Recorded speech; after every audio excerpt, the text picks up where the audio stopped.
Governors add Țãnk machine guns to convoy. Welcome to the news and thank you for tuning in to listen. The fear of unknown gunmen and violence in the southeast has not spared the governors, as some of them attended the Enugu meeting with extra security.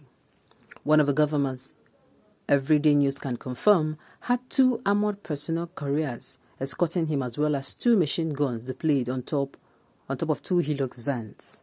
At the end of the meeting, which was well attended, the Igbo leaders condemned the killings in the region and agreed to join hands with security agencies to stop the violence.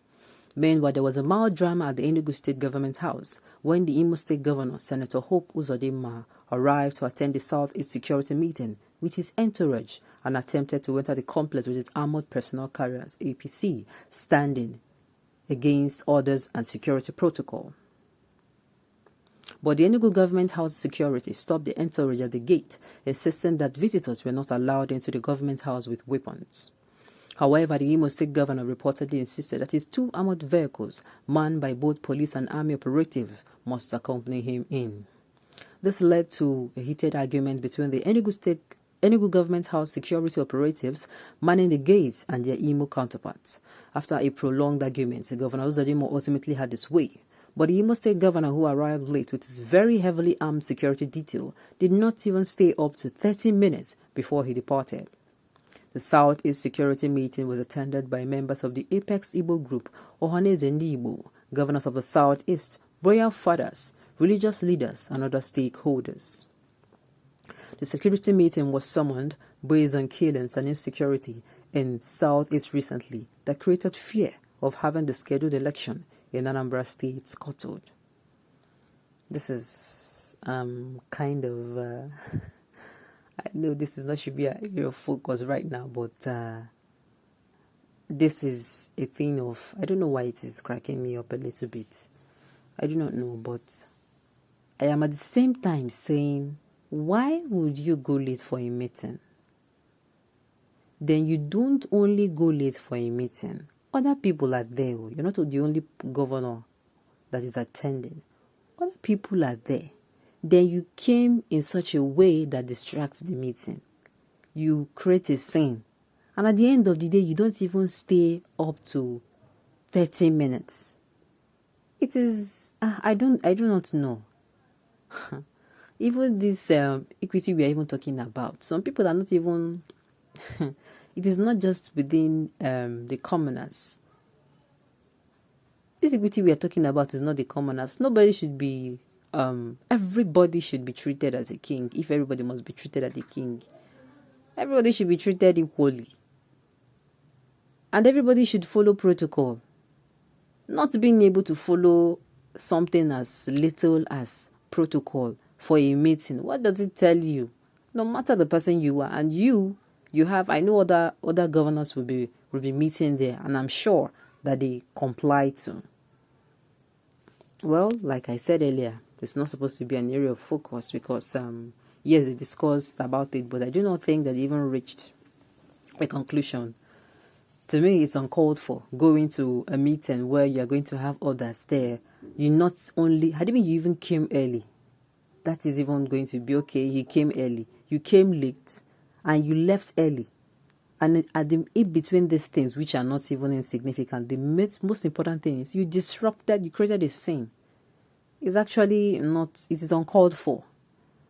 Protocols are protocols. This is exactly what I've been saying. There should be what we call have rule of law. Rule of law doesn't apply to the Constitution. Rule of law applies everywhere. Nobody should be above it. I cannot create a law and at the same time I break it. It does not make it is not right, and it doesn't make sense that I create a law and be the ones to break it.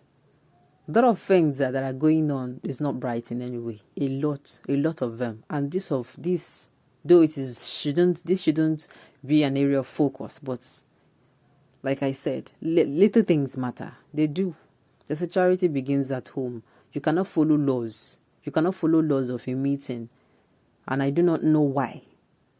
But if he was attending a meeting and those involved were senior bodies or senior officials, will he still insist on this particular issue?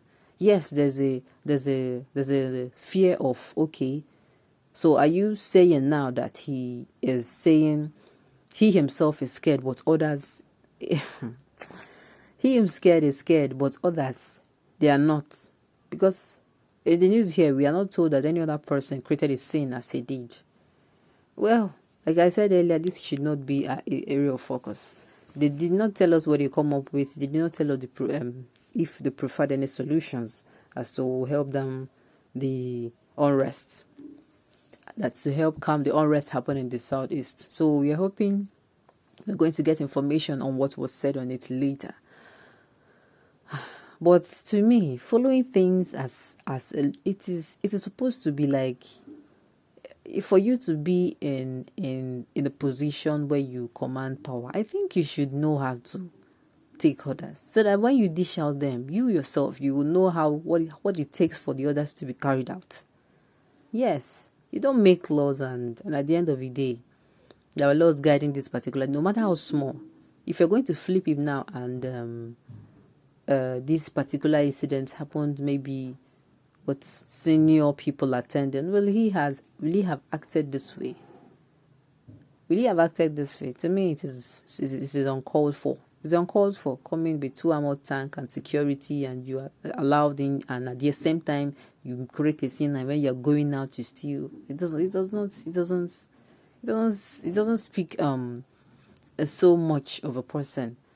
Yes, there is the fear of, but others too are also human beings, I beg your pardon, in that particular meeting, and they pay heed to the laws that is guarding their body. So to me, it is as if you are acting like you're a little above the law. Rule of law applies to everything. Wherever there is a law, be it a religious gathering, be it a school gathering, be it your place of work, be it a community, nobody should be above the law.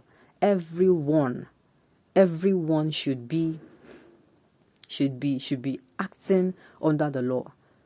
And of course, if you flaunt it, whatever disciplinary action that should be meted out should be meted out. But what do you see in Nigerians today, even as institutions such as little as a school, you see the principal's daughter or a head teacher's daughter or son or children being treated as though they are above the law. On some occasions, not all. Some people are such disciplinarian that they do not care if it's their son or daughter that is involved, they are going to discipline. But some are rather, they do not. And what are you teaching these children? The charity begins at home. At the end of the day, they grow up and they display arts are like this. And you keep wondering, can't you just obey others? This thing will not take you anything. It won't remove anything from you. Just follow others. And at the end of the day, you start finding it difficult to. This is because far years back, you were not, or maybe you were made to go have your way, and the Lord didn't take a course, then you just grow with it. So this, like I say again, this particular issue should not be making the news, but we just have to be democratic in all things. We can't say, okay, we are going to be democratic in this particular thing and we are not going to be, or we are going to be disciplined here and we're not going to be here. It should be all around if we truly want to